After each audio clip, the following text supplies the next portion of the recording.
যীশুখ্রিস্ট যে যুগে আবির্ভূত হয়েছিলেন তখনকার মানুষ তাকে চিনতে পারেননি। হে ঈশ্বর, এরা কাকে হত্যা করছে এরা জানে না। ভারতবর্ষের ব্যক্তি জীবন, সমাজ জীবন কেমন করে টুকরো টুকরো হয়ে গেছে। আজকে বিয়ের পরে 7 দিন পরে হানিমুনে যাচ্ছে, সেখানে গুন্ডা ঠিক করে স্বামীকে মেরে দেওয়া হচ্ছে। বলতে দুঃখ নেই, আজকে 10 জন লোকের মধ্যে আমার মনে হচ্ছে 9 জনই বিশ্বাসঘাতক। ভারতবর্ষ তথা পৃথিবীর অবস্থা যা। মন্দিরে গিয়ে প্রার্থনা করতেন, হে ঈশ্বর, আমাকে একটা মাত্র সন্তান দাও যারা এর বিরুদ্ধে লড়তে পারে। আর আজকে আমরা কি চাইছি? হে ঈশ্বর, আমার ছেলেকে এমন ডাক্তার করো, এমন ইঞ্জিনিয়ার করো যেন সে কোটি কোটি টাকা রোজগার করতে পারে। আমি সেই রামচন্দ্রের পুজো করি না যিনি দশরথের পুত্র, আমি সেই রামচন্দ্রের পুজো করি যিনি সত্য জীবনের যিনি প্রতীক।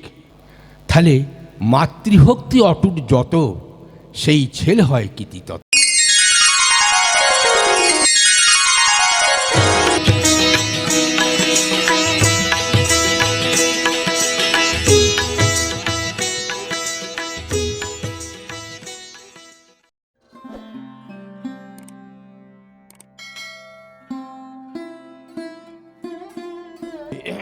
গতির্ভর্তা বহু পৃষ্ঠ ঈশ্বর পুরুষোত্তমঃ আও ব্রহ্ম স্তম্ভ ভ্রিয়ুদ্ধাতা সদ্গুরুস্ত্বং নমস্তুতে।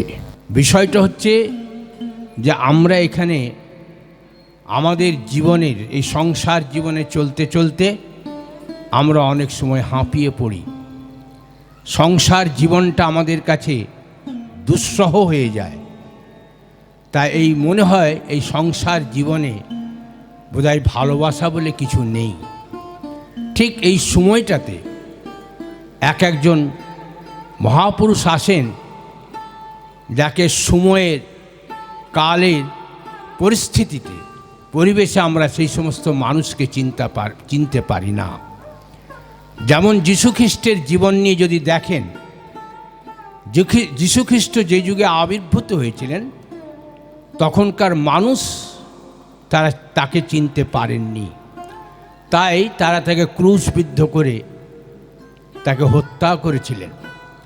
তাও তিনি সেই অবস্থায় তাদের জন্য বলছেন, forgive them father, they do not know what they are doing. হে ঈশ্বর, এরা কাকে হত্যা করছে এরা জানে না। প্রত্যেক যুগে যুগে সভ্যতা সংস্কৃতির যখন অবলুপ্তির পথে যায় তখন একজন মানুষ আমাদের কাছে আসেন। সেজন্য জীবনটা কেমন, শ্রী ঠাকুর যখন বাংলাদেশে এলেন সেই সময়টা কীরকম, তখন বাংলাদেশ ভারতবর্ষ সম্পূর্ণ পরাধীন, ইংরেজের পদাতলে ভারতবর্ষ আছেন। সমস্ত ভারতবর্ষে কেন পৃথিবীতে ইংরেজ শাসন করছে। আর সেই মুহূর্তে শ্রী ঠাকুর আসলেন। এসে তিনি কি বলছেন, হে ভারত, যদি ভবিষ্যৎ কল্যাণকে আহ্বান করিতে চাও তবে সম্প্রদায়গত বিরোধ ভুলে জগতের পূর্ব গুরুদের প্রতি শ্রদ্ধা সম্পন্ন হও। কেন তিনি এই কথা বলছেন? দেখলেন যে ভারতবর্ষের স্বাধীনতার জন্য যারা সংগ্রাম করছে, তখন ভারতবর্ষের স্বাধীনতার জন্য যে সমস্ত নেতারা যে কথা বলছেন এর মধ্যেই অলরেডি একটা বৃহত্তর গোষ্ঠী, একটা বৃহত্তর জাতি দুভাগে বিভক্ত। মন প্রাণ দিয়ে ভারতবর্ষের স্বাধীনতা কেউ চায় না। তিনি এসে তার কাছে যখন শিয়ার দাস এলেন, তিনি এসে যখন শিয়ার দাস বলছে, আপনি এই গ্রামে বসে কি করছেন?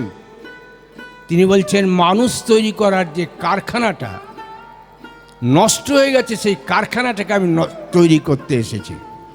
শিয়ার দাস প্রথমে ওনার কথা বুঝতে পারেননি। অর্থাৎ মানুষ তৈরি করার যে পরিকল্পনা, সেই যুগে তিনি মানুষ যে তৈরি করতে চেয়েছিলেন, এইটা শিয়ার দাসকে পরে বোঝালেন যে মানুষের ব্যক্তি জীবন, দাম্পত্য জীবন সমস্ত ভেঙে গেছে। তাই আজকের শ্রী ঠাকুর তখন 1936 সাল, আর আজকের 2024-25-এ আপনারা পরিষ্কার বুঝতে পাচ্ছেন ভারতবর্ষের রাজনৈতিক, ভারতবর্ষের ব্যক্তি জীবন, সমাজ জীবন কেমন করে টুকরো টুকরো হয়ে গেছে। আজকে আমরা কোন দেশে বসবাস করছি? যখন একজন মা, ভারত সরকারের নিয়ম আছে, বয়স হয়ে গেলে তাকে তার ছেলেপুলেরা ভরণ পোষণ করবে। সেই মা কোর্টে আপিল করলেন যে আমার ছেলে আমাকে দেখে না, 89 বছর বয়স। লোয়ার কোর্টে তার ছেলে জিতে গেল, তার মা, এবং সেখানে সরকারের যে আইন আছে যে বৃদ্ধা হলে বা বয়স্ক হলে মা বাপকে তার ছেলেরা দেখবে, সেই ছেলে লোয়ার কোর্টে হেরে গিয়ে হাইকোর্টে গেল। তার মা 2000 টাকা পার মান্থ তাকে চেয়েছিলেন, কিন্তু তাকে দেয়নি। তার ছেলে হাইকোর্টে গেল, পাঁচটা উকিল রাখলো, প্রত্যেকের পেছনে 6000 টাকা করে পার মান্থ। তিনি 30,000 টাকা দিলেন, কিন্তু মাকে 2000 টাকা তিনি দিলেন না। তাহলে প্রশ্নটা হচ্ছে কোথায়? আজকে বিয়ের পরে 7 দিন পরে হানিমুনে যাচ্ছে, সেখানে গুন্ডা ঠিক করে স্বামীকে মেরে দেওয়া হচ্ছে। তাহলে এই পরিস্থিতিটা শ্রী ঠাকুর অনুকূলচন্দ্র গভীরভাবে দেখেছিলেন। এই রোগের প্রতিকার কি? তাই ব্যক্তি জীবন, আমাদের দাম্পত্য জীবন ভেঙে গেছে। তাই আজকে পৃথিবীতে আপনারা যা দেখছেন, এই যে বিদ্বেষ, ঘৃণা, এই যে রাশিয়া আপনার ওই দেশটাকে মেরে মেরে শেষ করে দিচ্ছে, পুরো মুসলমান সাম্রাজ্য, সারা পৃথিবীতে দেখুন আজকে বিদ্বেষের আগুন জ্বলছে। ওসামা বিন লাদেন আপনার সমস্ত আমেরিকাকে শেষ করতে চাইল। এই অবস্থায় দাঁড়িয়ে রাশিয়া সঙ্গে যুদ্ধ চলছে, আজকে 2 বছর হতে চলল, কিন্তু কেউ যুদ্ধ থামাতে চাইছে না। প্রত্যেকের অহংকার, প্রত্যেকে নিজেকে প্রতিষ্ঠা করতে চাইছে। এইগুলোর উৎপত্তিটা কোথায়? এটাই শ্রী ঠাকুর গভীরভাবে অনুধাবন করেছিলেন, পর্যালোচনা করেছিলেন। তাই তিনি বলছেন, দাসদা, আপনারা যে ভারতবর্ষের স্বাধীনতা আনতে চাইছেন, আপনারা গ্রামগঞ্জে গিয়ে এখনো সময় আছে, ভালো ভালো বিবাহ আপনারা দিন, ভালো ভালো কাপলকে দিন, যারা এই সমাজের পরিবর্তন করতে চাইবে। আপনারা যেভাবে স্বাধীনতা আনতে চান, আমার দেখে মনে হয় আপনারা সত্যিকারের ভারতবর্ষের উন্নতি চান না। ঠিক বিবাহ বিধান তিনি বলছেন যে আমি 10 জন লোকের মধ্যে 4 জন বিশ্বাসঘাতক দেখি। আজকে বলতে দুঃখ নেই, আজকে 10 জন লোকের মধ্যে আমার মনে হচ্ছে 9 জনই বিশ্বাসঘাতক। ভারতবর্ষ তথা পৃথিবীর অবস্থা যা, তাহলে এই রোগের উৎপত্তিটা কোথায়? ব্যক্তি জীবন, দাম্পত্য জীবনে আগে বিষাক্ততা আসে। কেউ কাউকে বিশ্বাস করে না। স্বামী স্ত্রী চাই, ছেলেপুলের বিয়ে হলো, নাতি নাতনি হলো, একে অপরকে বলছে আজ পর্যন্ত তোমাকে আমি চিনতে পারলাম না। তাহলে আমরা এতদিন কিসের সংসার করলাম? কার সংসার করলাম? তাই শ্রী ঠাকুর অনুকূলচন্দ্র আমাদের ব্যক্তি জীবনকে জাগাতে এসেছিলেন। তার আন্দোলন ব্যক্তি জীবন। একটা ছেলে, আজকে সকালে সব ছেলেদেরকে পুরস্কার দেওয়া হচ্ছিল গানের জন্য, আঁকার জন্য। এদের জীবনেও যে বাচ্চা ছেলেগুলো গান করেছে, যারা এঁকেছে, এদের জীবনেও একটা মাস্টার আছে। আমরা ভালো ভালো ছেলেদেরকে নিজেদেরকে পড়ার জন্য ভালো ভালো স্কুল খুঁজি, ভালো ভালো মাস্টার খুঁজি, যাতে আমার ছেলে ভালো ইঞ্জিনিয়ার হতে পারে, আমার ছেলে ভালো ডাক্তার হতে পারে। হচ্ছে কীরকম হচ্ছে? ছেলেকে মা লিখছে, ছেলে থাকে জার্মানি, যে বাবা তুই আয়, আমার শরীর খুব খারাপ, আমাকে আমার মৃত্যুকালে তুই থাকতে পারলে ভালো হয়। বলল, মা আমি এখন ক্যারিয়ার নিয়ে ব্যস্ত, তুমি আমাকে সারা জীবন ক্যারিয়ারের কথা বলেছ, আমি ক্যারিয়ার নিয়ে ব্যস্ত। আমি জার্মান থেকে একটা লাইটার পাঠিয়ে দিচ্ছি, সে লাইটার তোমার কাছে পৌঁছে যাবে। যখন যাওয়ার সময় হবে প্রতিবেশীদের বলবে ওই লাইটারটা দিয়ে তোমার মুখে আগুন দিয়ে দেবে। আমার পক্ষে যাওয়া সম্ভবপর নয়। ঝোঁক না বুঝে শিক্ষা দিলে পদে পদে কুফল মেলে। ছোটবেলায় আমাদের আশেপাশের ছেলেপুলেরা যখন ঘরের বাইরে যেতে থাকতো, কোনো ঘটনা দেখবার জন্য যারা যখন ছুটে বাইরে যেত, আমরা তাকে কি বুঝেছি, শোন বাবা, নিজের ক্যারিয়ার দেখতো, ওই আশেপাশে কী হচ্ছে ওসব দেখতে যাসে না, নিজেদের পড়াশুনো নিয়ে থাকতো। আমরা এই করে করে তাদের মানসিক বৃত্তিকে আমরা ওই রকমভাবে তৈরি করেছি। আমরা স্বামী স্ত্রীরা নিজেরা রোজগার করেছি, কোনোদিন শ্বশুর, কোনোদিন শাশুড়ি, কোনোদিন কাকা, কোনোদিন কাকিমাকে ছেলের সঙ্গে পরিচয় করায়নি। তাকে নিয়ে তাকে ক্যারিয়ার তৈরি করবার জন্য একটা বাস্কেট বানিয়েছি, ইডিয়েট বক্স, যেটা দিয়ে সে একটা ওই রকম ধরনের, সে আজকে এই যে কথা বলবে, এটা তো আমাদেরই ভুল। আমরা তাকে এইভাবে প্রশিক্ষণ দিয়েছি। আমরা সংসার জীবনে আমরা বুঝিনি এই ছেলে একদিন আমারই জন্য লাইটার পাঠিয়ে দেবে, বলে অন্যকে দিয়ে তোমার জ্বালানোর ব্যবস্থা করো। এই রকম পরিস্থিতিতে এসে শ্রী শ্রী ঠাকুর অনুকূলচন্দ্র আসলেন। তিনি মানুষ তৈরি করার আন্দোলন, যেটা আজকে কোনো জায়গাতে পৃথিবীর কোনো সংস্থায় কথা বলে না যে মানুষ তৈরি করতে গেলে কি করতে হবে। ঠাকুর বলছেন একটি নারী কেবল একটি ব্যক্তির জননী নয়, নারী সমষ্টিরও জননী। আজকে একটা নেতাজি, আজকে একটা রবীন্দ্রনাথ, একটা মহাত্মা গান্ধী, সমস্ত বিশ্বের শিবাজির মা জিজাবাই প্রত্যেক দিন গিয়ে যখন মুসলমানদের রাজত্বে ঔরঙ্গজেব সমস্ত ভারতবর্ষকে জয়লাভ করে দিচ্ছে, মুসলমানরা অত্যাচার করছে, তখন জিজাবাই গিয়ে প্রত্যেক দিন মন্দিরে গিয়ে প্রার্থনা করতেন, হে ঈশ্বর, আমাকে একটা মাত্র সন্তান দাও যারা এর বিরুদ্ধে লড়তে পারে। আর আজকে আমরা কি চাইছি, হে ঈশ্বর, আমার ছেলেকে এমন ডাক্তার করো, এমন ইঞ্জিনিয়ার করো যেন সে কোটি কোটি টাকা রোজগার করতে পারে। তাহলে ঝোঁক না বুঝে শিক্ষা দিলে আপনার যেমন চাওয়া তেমন আপনার পাওয়া। তাই জিজাবাই প্রার্থনা করতেন যে আমাকে এমন একটা সন্তান দাও যেন সে এই মুসলমান রাজত্বে জয়লাভ করতে পারে।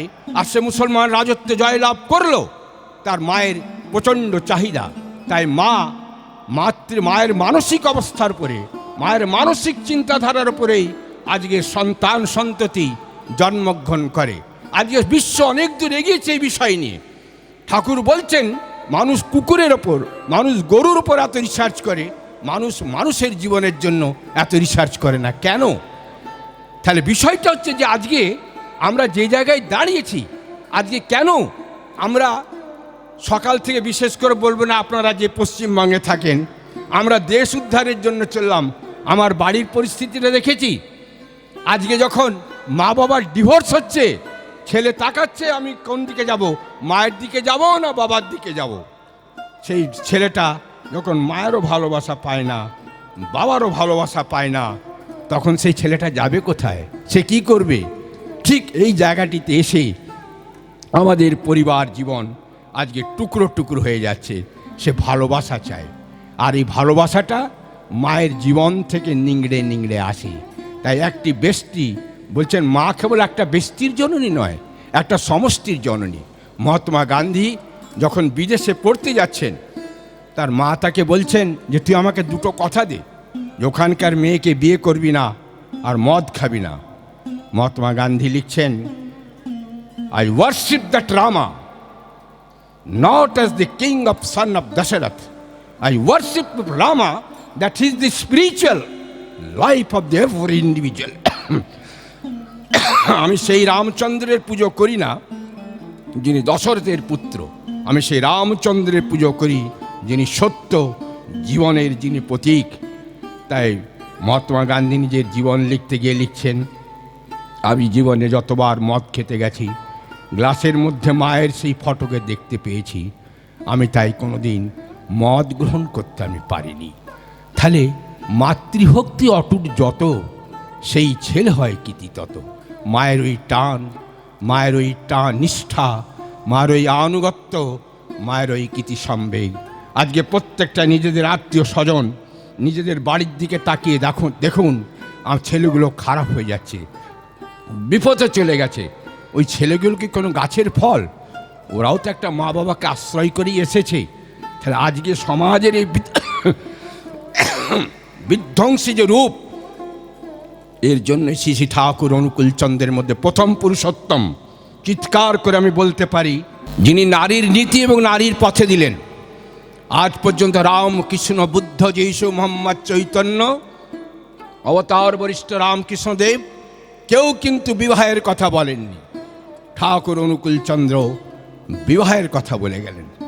বিবাহের দ্বারা কেমন করে একটা সংস্কার সংস্কৃত হয়, সংস্কৃত হতে হতে সেই সন্তান কেমন করে আসে। আজকে হচ্ছে কি জানেন, আমি জামশেদপুরে থাকি, জামশেদপুরে সজনের গাছও আছে অনেক।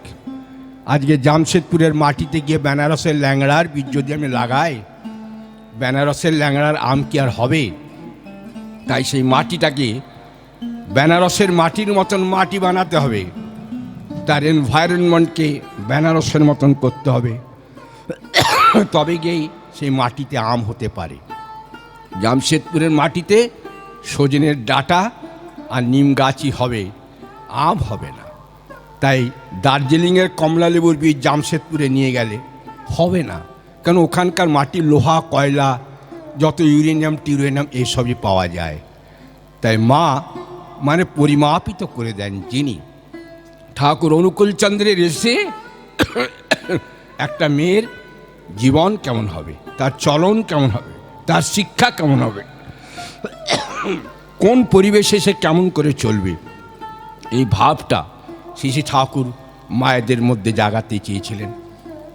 তাই তিনি বলছেন, ব্যক্তি, দম্পতি, গৃহ, সমাজ, রাষ্ট্রোদ্ধারণেই যজন যাজ নিষ্ঠভৃতি স্বস্ত নেই প্রবর্তকম। একটা ব্যক্তি জীবন তৈরি না হলে, একটা মেয়ের জীবন তৈরি না হলে একটা সন্তান আসতে পারে না। একটা নতুন দিক, সারা বিশ্বে দুটো জিনিস নিয়ে এখন লড়াই চলছে, নার্চার এবং নারিশমেন্ট। কালকে এরই ওপর শ্রদ্ধ প্রলয়দার সঙ্গে আমার 3টের সময় বক্তৃতা থাকবে। নার্চার কাকে বলে, নেচার কাকে বলে, আর কেমন করে কোন পরিবেশে আমরা একটা সন্তানকে এই পৃথিবীতে এনে আমরা তাকে কেমন করে নার্চার এবং নারিশমেন্ট আমরা দিতে পারি। এনভায়রনমেন্টে যে সব কিছু নয়, সারা বিশ্বের বৈজ্ঞানিক আজকে এটা নিয়ে রিসার্চ করছে। আপনার হার্ভার্ড ইউনিভার্সিটির রিচার্ড লিওনিস্ট বলছেন এই দুটোর পরে সমস্ত বিশ্ব আজকে আলোচনায় তারা মেতে উঠেছে, কেমন করে সুস্থ সন্তান, ভালো সন্তান পাওয়া যাবে। একজন বলছে যে প্রকৃতি ভালো হলেই সব কিছু হবে, আর এক গোষ্ঠী বলছেন না না, তাকে পরিবেশ অনুযায়ী তাকে নার্চার দিলেই মানুষের সব কিছু পরিবর্তন হতে পারে। ঠিক আসুন, কালকে আমাদের এই আলাপ আলোচনায় থাকবে। আমি আমার বক্তব্য আমি স্তব্ধ করলাম, আর আমার অগ্রজ যারা বক্তৃতা দিয়েছেন, আজকের এই পরিবেশে সামান্যতম মানুষ যারা উপস্থিত হয়েছেন, পরম পিতা রাতুল চরণে তাদের সুস্থ নিরোগ জীবন আমি প্রার্থনা করি। জয় গুরু, বন্দেই পুরুষোত্তমম।